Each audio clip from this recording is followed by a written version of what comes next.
नमस्कार साथियों, आप देख रहे हैं बुंदेली दस्तक। मैं हूं आपका देवेंद्र कौशिक। इस समय हम पहुंचे हैं ललितपुर जनपद के खड़ेरा ग्राम पंचायत में, जहां पर लोग खुशियां मना रहे हैं। खड़ेरा गांव की एक ऐसी बेटी जिसने सब इंस्पेक्टर पद पर चयन होकर अपने गांव का ही नहीं अपने क्षेत्र का नाम रोशन किया है। आपका बहुत बहुत स्वागत है हमारे इस चैनल में। आपको बहुत बहुत बधाइयाँ। Thank you sir, thank you so much. सबसे पहले आपसे जानना चाहेंगे, पढ़ाई के दौरान आपकी कैसी स्ट्रेटजी रही, कैसी आपकी जर्नी रही, वो बताएं। जी, पढ़ाई के दौरान स्ट्रेटेजी बहुत इंपॉर्टेंट रोल प्ले करती है किसी भी एग्ज़ाम में। तो स्ट्रेटेजी बेसिकली ये होता है कि आपको ये देखना है कि एग्ज़ाम के पॉइंट ऑफ व्यू से कि आपका कौन सा सेक्शन वीक है, कौन सा स्ट्रांग है। जो आपका स्ट्रांग है उसको आप स्ट्रांग रखिए, जो वीक है उस पर भी आपको मेहनत करनी पड़ेगी। जैसे कोई एग्ज़ाम है उसमें सेक्शंस होते हैं मैथ्स, रीजनिंग, जीएस, तो आपको ये देखना है कि किस सेक्शन से कितने क्वेश्चंस आ रहे हैं, तो आपको उस क्वेश्चन को स्टडी करना है। मेन इंपॉर्टेंट रोल होता है स्ट्रेटेजी में मॉक। मेरा सजेशन जितने भी एस्पिरेंट हैं उनको यही रहेगा कि सबसे पहले आप किसी भी गाइडलाइंस में भी कोचिंग हो ऑनलाइन ऑफलाइन, थोड़ा गाइडलाइंस लीजिए उनसे कि आपको क्या करना है, किस सब्जेक्ट पे कितना फोकस करना चाहिए और कितने ईजी वे में हम उसको लर्न कर सकें, अपना इंटरेस्ट उसमें कैसे जगा सकें, ये है। दूसरी चीज़ ये होती है कि मॉक बहुत इंपॉर्टेंट रोल प्ले करता है, जो कि मेरी स्ट्रेटेजी मतलब मैंने जो फील किया है उसके अकॉर्डिंग ये था कि बिफोर 1 मंथ आपको मॉक लगानी चाहिए। डेली कम से कम एक मॉक आपकी उसमें होना चाहिए, जिससे कि आप टाइम मैनेजमेंट और अपनी वीक पॉइंट को कैच कर सकें। तो मॉक बहुत इंपॉर्टेंट रोल प्ले करता है आपकी स्ट्रेटेजी वगैरह में। बचपन से ही सोच रखा था कि पुलिस लाइन में जाएंगी? जी, बचपन से ये तो नहीं सोच रखा था कि पुलिस में ही जाना है, बट ये था कि हाँ डिफेंस ज्वाइन करना था, चाहे वो आर्मी एयरफोर्स हो चाहे वो पुलिस। तो बेसिकली मन में ये था कि कुछ ना कुछ वर्दी वाला तो करना था। इस वजह से पुलिस का जैसे ही आया सब इंस्पेक्टर का फॉर्म मैंने फिल किया, मेरा फर्स्ट अटेम्प्ट में ही वो क्लियर हो गया। डबल स्टार मिल गया है, आगे ट्रिपल स्टार में हम आपको देखेंगे या उससे आगे? जी बिल्कुल, ट्रिपल स्टार में आप बहुत जल्दी ही देखेंगे। जैसे मेरी जर्नी यहाँ तक तो स्टॉप रहेगी नहीं, आगे भी मैं पढ़ती रहूँगी, आगे भी कोशिश करती रहूँगी। अगर मेहनत ने साथ दिया तो जल्दी आपको ट्रिपल स्टार देखने को मिल जाएंगे। बचपन से आपकी पढ़ाई कैसी हुई, कहाँ कहाँ हुई है? जी, मेरी 8th तक की जो स्कूलिंग रही है वो गांव के सरकारी स्कूल में मैंने अपनी कंप्लीट की हुई है। उसके बाद पास के ही एक ब्लॉक है बिरधा, वहाँ से मैंने किसान इंटर कॉलेज से अपना 10th 12th कंप्लीट किया था। यहाँ से बेसिकली बिरधा तक जाने का मेरा रास्ता ये होता था, गांव से आपको 1 किलोमीटर, मेरे घर से 1 किलोमीटर तक हाईवे है, वहाँ तक मुझे पैदल जाना होता था। उसके बाद वहाँ से ऑटो वगैरह मिलते थे, तो मैं ऑटो जो अर्ली मॉर्निंग आते थे उनकी हेल्प से बिरधा तक जाती थी स्कूल। उसके बाद मैंने अपनी ग्रेजुएशन दिल्ली से की हुई है। मैंने दिल्ली यूनिवर्सिटी से बीएससी कंप्लीट किया है अपना, और उसके बाद मैंने कॉम्पिटिटिव एग्ज़ाम के लिए प्रिपेयर करना स्टार्ट कर दिया था। गांव की लड़कियां सोच ही नहीं पाती हैं कि उनको कैसे सब इंस्पेक्टर बनना है, कैसे इस लाइन में जाएं, कैसे पढ़ाई करें। तो आप उनको कैसे समझा पाएंगी? क्योंकि आपको सफलता मिल चुकी है, तो आप उन्हें कैसे समझाएंगे कि वो कैसे तैयारी करें? जी, जब मैंने अपनी तैयारी स्टार्ट की थी तो उस टाइम कोरोना पीरियड था। इससे पहले ऑनलाइन क्लासेस इतनी ज़्यादा ट्रेंड में नहीं थी, लेकिन कोरोना आने की वजह से बेस्ट पॉइंट ये रहा कि ऑनलाइन क्लासेस अब अवेलेबल हैं।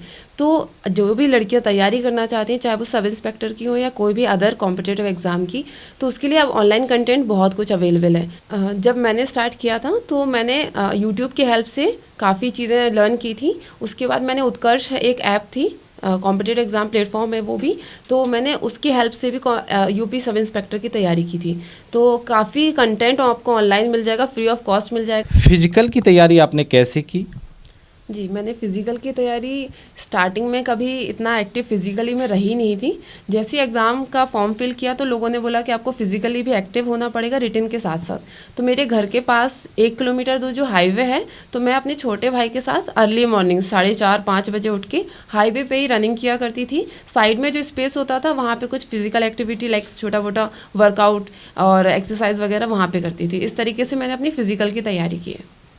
फैमिली में कौन कौन है आपकी?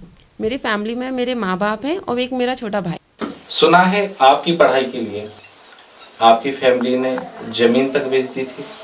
जी हाँ, क्योंकि मतलब मैं बेसिकली एक कृषक फैमिली से बिलोंग करती हूँ। पापा खेती बाड़ी करते हैं। सिचुएशन कभी इतनी ज़्यादा अच्छी नहीं रहती समटाइम्स।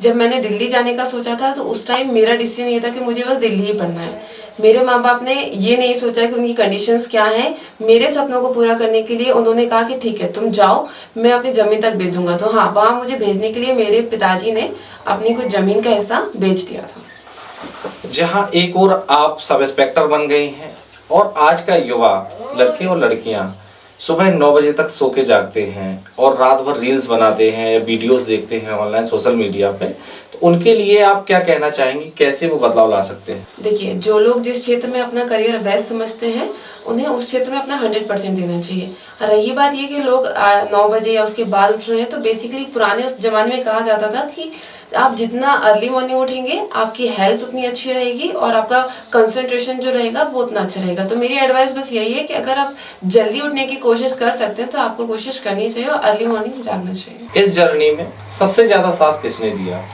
ये मेरी जो भी सफलता की जर्नी रही उसमें सबसे ज़्यादा साथ मेरे माँ बाप ने दिया है। मुझे फैमिली का सपोर्ट सबसे ज़्यादा रहा है। चाहे लाइफ में कितने अप एंड डाउन्स रहे हैं, मेरी फैमिली ने हमेशा मेरा साथ दिया। मेरे हर एक डिसीजन में दीवार की मतलब सपोर्ट की तरह खड़े रहे। ऐसे कोई गुरु मिले जिन्होंने जीवन में बदलाव लाया?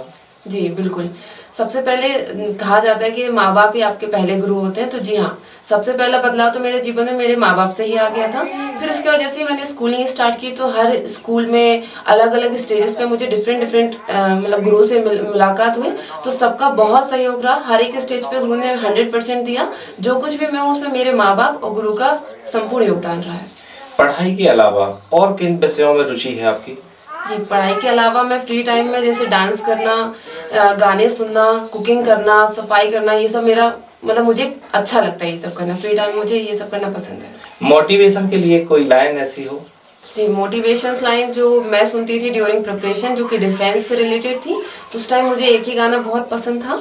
वो था कि हर करम अपना करेंगे ए वतन तेरे लिए, दिल दिया है जान भी देंगे ए वतन तेरे लिए।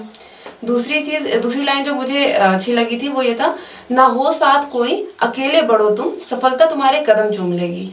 तो फाइनली अकेले चलते चलते यहाँ तक मैं पहुँच गई हूँ और सक्सेस मिल गई है। बहुत सारा कंफ्यूजन रहता है स्टूडेंट्स में, ट्रेनिंग के दौरान किन कठिनाइयों का सामना करना पड़ता है? कुछ लोग बीच में भी ट्रेनिंग के दौरान छोड़ देते हैं और यहाँ पे भी बहुत कंफ्यूजन रहता है स्टूडेंट्स को कि ट्रेनिंग में सर्जरी देखी जाएगी, हाथ में कोई जॉइंट तो नहीं है या आंखों में कोई डिफरेंस तो नहीं है, तो वहाँ पे क्या है?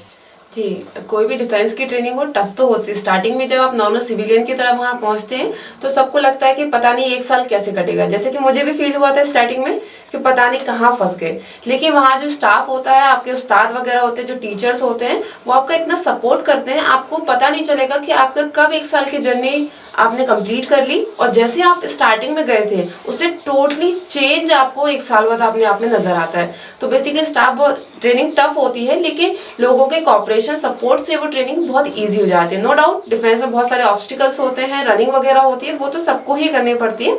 लेकिन हाँ, मोटिवेशन ये रहता है कि स्टाफ सपोर्टिव है और जब यहाँ तक आए हैं तो फिर पीछे कैसे लौट जाए, तो ये मोटिवेशन रहता है जो आपको ट्रेनिंग पार करा देता है। स्टूडेंट्स में बहुत सारा कंफ्यूजन रहता है कि हमारी आंखों में अंतर है या सर्जरी वगैरह ऐसा कुछ हुई है, तो इनसे भी प्रॉब्लम्स होती हैं क्या? जी, प्रॉब्लम्स होती हैं। आपको जब फॉर्म मेडिकल होने वाला होता है उससे पहले कुछ गाइडलाइंस होती है, उसमें मेंशन होता है कि ये चीज़ नहीं होनी चाहिए, आई साइट इतनी होनी चाहिए। तो आप अपने प्रॉपर सेटिस्फेक्शन के लिए एक बार पहले भी जाकर किसी भी गवर्नमेंट हॉस्पिटल में आप मेडिकल करा सकते हैं। स्पेसिफिक चेकअप्स होते हैं, आप वो भी करा सकते हैं। तो उससे आप जब मेडिकल होगा तो उसमें आपको फाइनली पता चल जाएगा कि आप उसके लिए फिट है या नहीं है। कुछ लोगों ने वहाँ पे क्विट भी किया था, तो ऐसा नहीं है कि एक बार आप सिलेक्ट हो गए तो जर्नी बहुत इजी रहती है। ट्रेनिंग भी एक टफेस्ट पार्ट होता है इस सर्विस का। तो जी हाँ, वो भी एक टफ टाइम रहा मेरे लिए, लेकिन मोटिवेशन था कि अब यहाँ तक आए हैं तो यहाँ से पीछे नहीं जाएंगे। और रही बात जो सिलेक्शन के टाइम पे आपका मेडिकल होता है, तो उसमें हाँ ये देखा जाता है कि आपके जैसे नॉकनी हो गया, फ्लैट फीट्स हो गए, आई विजन जो हो गया वो तो वीक नहीं है, कलर विजन तो नहीं है। तो ये बहुत सारे पॉइंट्स होते हैं जो मेडिकल की ड्यूरेशन में डॉक्टर के द्वारा चेक किए जाते हैं। जब आप यहाँ पे फिजिकली फिट होते हैं तभी आपको सिलेक्ट किया जाता है फाइनल उसमें। जैसे ही आपको पता चला कि आपका सिलेक्शन हो गया है, आपका नाम लिस्ट में आ गया है, तो सबसे पहले खुशी किसके साथ साझा की? जी, जैसे ही मैं बैठी हुई थी तभी एक नोटिफिकेशन आता है कि रिजल्ट आ गया, यूपीएससी का रिजल्ट आ गया। तो उस टाइम ये होता है कि बहुत ज़्यादा एक्साइटमेंट होती है। तो मेरे तो हिम्मत थी नहीं कि मैं अपना रिजल्ट खुद से देख सकूं। उस टाइम मेरा भाई, छोटा भाई और मेरी माँ पास में बैठी हुई थी। तो मैंने उन्हें बताया कि मेरा रिजल्ट आ गया। तो मेरे भाई ने और मेरी माँ ने फर्स्ट टाइम रिजल्ट सीन किया था और उन्होंने ही मेरा नाम देखा था। तो मेरी जो पहली खुशी रही वो उनके सामने एक्सप्रेस हुई थी। आपका मध्यम वर्गीय परिवार है, कई कठिनाइयों का सामना करना पड़ता होगा। लोगों ने कहा होगा कि पुलिस लाइन में ना जाइए और मतलब डिफेंस में ना जाइए, तो इन सब चीज़ों को कैसे फेस किया? जी हाँ, मध्यम वर्ग में थोड़ा सा रहता है कि लड़की है उनके लिए टीचर की जॉब सूटेबल है या कोई बैंक वाली कोई सिटिंग जॉब देख लीजिए। लेकिन मुझे ये था कि स्टार्टिंग से क्रेज था कि नहीं करना है तो बेल्ट वाली जॉब, वर्दी वाली जॉब करनी है। तो इस वजह से बिल्कुल फेसेस प्रॉब्लम बहुत आई, सब लोगों ने अलग अलग तरीके से गाइड किया। बट मेरी फैमिली का ये था जो तुमने सोच लिया है कोई बात नहीं, जो तुमने डिसाइड किया हम उसमें तुम्हारा फुल सपोर्ट करेंगे। तो इस डिसीजन में मेरी फैमिली का फुल सपोर्ट रहा। लोग हैं, लोगों का कहना है, लेकिन हमारा अगर एम बहुत क्लियर है तो हमें लोगों की बातों को इग्नोर करना चाहिए और अपने एम को हासिल करना चाहिए। अब आप सब इंस्पेक्टर बन गई हैं, कई संबंध आ रहे होंगे आपके लिए, तो शादी के बाद भी अपनी फैमिली को सपोर्ट करेंगे? जी हाँ, बिल्कुल। जैसे मेरी फैमिली ने अपना सब कुछ त्याग के मुझे सपोर्ट किया है, तो ये मेरी भी जिम्मेदारी होती है कि मैं उनका हर कदम पे साथ दूँ। तो आगे भी मैं हमेशा उनके साथ रहूँगी। पढ़ाई के दौरान आपने नोट्स बनाए होंगे, जी तो वो नोट्स क्या आगे स्टूडेंट्स से साझा करेंगी? हाँ, बिल्कुल। मैंने अपने नोट्स तैयार किए थे। एग्ज़ाम टाइम पे जब मैं प्रिपेयर कर रही थी तो जो भी मैं ऑनलाइन कंटेंट पढ़ती थी तो उसमें मुझे जो भी इंपॉर्टेंट पॉइंट लगते थे, जो लगता था कि हाँ ये एग्ज़ाम में आ सकते हैं, तो वो मैंने उन्हें अपने तरीके से लिखा हुआ है। तो रही बात नोट्स साझा करने की, तो बेसिकली कहा जाता है जो नोट्स हम खुद के लिए तैयार करते हैं वो हम खुद ही समझ सकते हैं। तो मैंने इतने अच्छे तो नोट्स नहीं बनाए हैं कि मैं वो स्टूडेंट्स के साथ शेयर कर सकूँ। बट हाँ, एक आपको जरूर ये गाइडेंस जरूर दूंगी कि जब भी आप पढ़ें तो अपने लिए स्पेशल नोट्स बनाएं, इस तरीके से लिखें जो टाइम को भी सेव करें और आपको अंडरस्टैंडिंग में भी अच्छा हो। पहली पोस्टिंग कहाँ पे हुई है? जी, मेरी पहली पोस्टिंग कानपुर नगर कमिश्नरेट में हुई है। प्राथमिकता क्या होगी क्राइम को रोकने के लिए? प्राथमिकता क्या होगी? जी बिल्कुल, क्राइम को रोकने में हम अपना 100% देंगे। जितना जो भी हमारे ऊपर जिम्मेदारियां हैं हम उनको पूरी तरीके से निभाने की कोशिश करेंगे। सरकार कई प्रकार के कार्यक्रम चला रही है, जैसे मिशन शक्ति, जी। तो महिलाओं का उत्पीड़न जो होता है उसको आप कैसे रोकेंगे? जी, महिलाओं के साथ काफ़ी समय से उत्पीड़न आ रहा है। इसके लिए गवर्नमेंट उनको ओवरकम करने के लिए बहुत सारे नियम बनाती है, गाइडलाइंस जारी करती है। तो मेरा ड्यूटी ये रहेगा कि जैसे जो भी नियम आए हैं उनको लड़कियों के पास जाके, चाहे वो कैंपेन हो, चाहे वो चौपाल हो, अगर कोई महिला हमारे पास थाने में भी आती है तो उसको उन नियमों, उन गाइडलाइंस के बारे में बताना जो भी सरकार चला रही है उनके हित के लिए। तो इस तरीके से हम काफ़ी चीज़ें उनका अवेयरनेस में लाएंगे उनके लिए। और जो भी महिला अगर आती है, कोई पीड़ित है, तो उसका ये कि एक महिला का दर्द महिला ही समझ सकती है। तो मैं कोशिश करूंगी कि उस स्तर तक उन्हें समझ के हर मुमकिन, चाहे वो सुरक्षा हो, कानूनी सहायता हो, दिलाने। जैसे ही आप पहली बार गांव आई जी पोस्टिंग के बाद, तो बहुत सारे लोग खुशियां मना रहे हैं, पूरा गांव खुशियां मना रहे हैं, क्षेत्र के लोग भी खुशियां मना रहे हैं, कई पोस्टर डाल रहे हैं सोशल मीडिया पे, कई वीडियोस वायरल हो रहे हैं, तो कैसा लगा? मुझे जब मैं आई यहाँ पे मुझे बिल्कुल एक्सपेक्टेड नहीं था कि लोग इतना अच्छे से बढ़ चढ़ के मेरे स्वागत में हिस्सा लेंगे। जब मैं आई थी तो मुझे लगा सिंपल घर जाना होगा, माँ बाप गेट पे जैसे वेलकम करते हैं वैसे ही होगा। लेकिन जैसे ही मैं अपने गांव के स्टार्टिंग पॉइंट पे पहुंची, पूरा गांव वहाँ इकट्ठा था, मतलब बाजे वगैरह थे, पूरा गांव एक परिवार की तरह जुट के खड़ा हुआ था। और मुझे बिल्कुल एक्सपेक्टेड नहीं था जितना बढ़ चढ़ के उन्होंने मेरे स्वागत में हिस्सा लिया। तो मैं बहुत खुश हुई। आपके लिए सबसे ज्यादा गर्व का क्षण कौन सा रहा? जी, सबसे पहले तो फर्स्ट स्टेज ये होती है आपका ज्वाइनिंग लेटर जो आता है। तो डीआईजी महोदय द्वारा मुझे झांसी में जब ज्वाइनिंग लेटर प्रदान किया गया तो वो मेरे लिए बहुत गौरवान्वित समय था। उसके बाद जब मेरी 1 साल की ट्रेनिंग कंप्लीट हो गई, तो जब स्टार फाइनली आपके कंधों पर आते हैं, तो और माँ बाप के द्वारा है जिनके सब कुछ मेहनत जिन्होंने की है आपके ऊपर, उनके थ्रू आपके कंधे पे स्टार लगाए जाते हैं, तो वो सबसे खुशी का पल होता है। तो मेरे जीवन में ये 2 क्षण बहुत महत्वपूर्ण रहे। हमारे साथ मौजूद है रिया तिवारी जी के माताजी पिताजी, उनसे जानते हैं कि उनकी बेटी ने क्षेत्र का नाम रोशन किया है, सब इंस्पेक्टर बन गई है।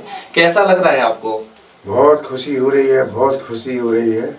तो पहले से लगता था कि रिया सब इंस्पेक्टर बनेंगी? हाँ, हमें मालूम था कि कोई ना कोई जॉब में और ये करेगी। इसने आर्मी के भी कुछ और पुलिस के बारे में बेल्ट टोपी की नौकरी ज़्यादा पसंद रखी। कई लोग अपने बच्चों को पढ़ाते नहीं हैं, बेटियों को पढ़ाते नहीं हैं, आपने पढ़ाया, यहाँ तक कि आपने जमीन भी बेच दी, तो उन माता पिता से क्या कहना चाहेंगे? अरे अब ऐसी स्थिति में उनको करना चाहिए, उत्साह लड़की लड़का उमंग बराबर है। उनका हमने देखा कि उनका मन है पढ़ने में, तो मैंने कही इच्छुक है, तो उनकी इच्छाओं पे मैंने दमन नहीं किया और उनकी काबिलियत देख के हम अपना बेच दी जमीन। बेच दी, फिर उठा ली मैंने। पढ़ाई के अलावा और किन चीज़ों में रुचि थी रिया जी की? उनको हर चीज़ में रुचि है, घर का काम, खाना बनाना और ये पूजा पाठ और डांस गाना वगैरह सब में रुचि है। अच्छा, पूजा पाठ भी करती थी? पूजा पाठ बहुत। सुबह कितने बजे जागती थी? सुबह ये 6 बजे तो जागी जाती थी, जब अपना ये दौड़ करती थी तो उससे पहले जाग जाती थी, लेकिन ऐसे नॉर्मल तो 6 बजे उठ जाती है। कई बच्चियां जो तैयारी कर रही हैं, उनके उनकी माता जी उनसे कहती है खाना बनाओ, इन सब में कुछ नहीं रखा है, तो उन सब से क्या कहना चाहेंगी? नहीं, उनको पढ़ने देना चाहिए, खाना ना मैथ्स में नहीं वो करना चाहिए उसको। जो बच्चे पढ़ना चाह रहे हैं उनको पढ़ाना चाहिए, चाहे लड़की हो चाहे लड़का हो, सबको पढ़ाना चाहिए। रिया तिवारी जी के भाई से जानते हैं कि उन्होंने फिजिकल में उनका कैसे साथ दिया।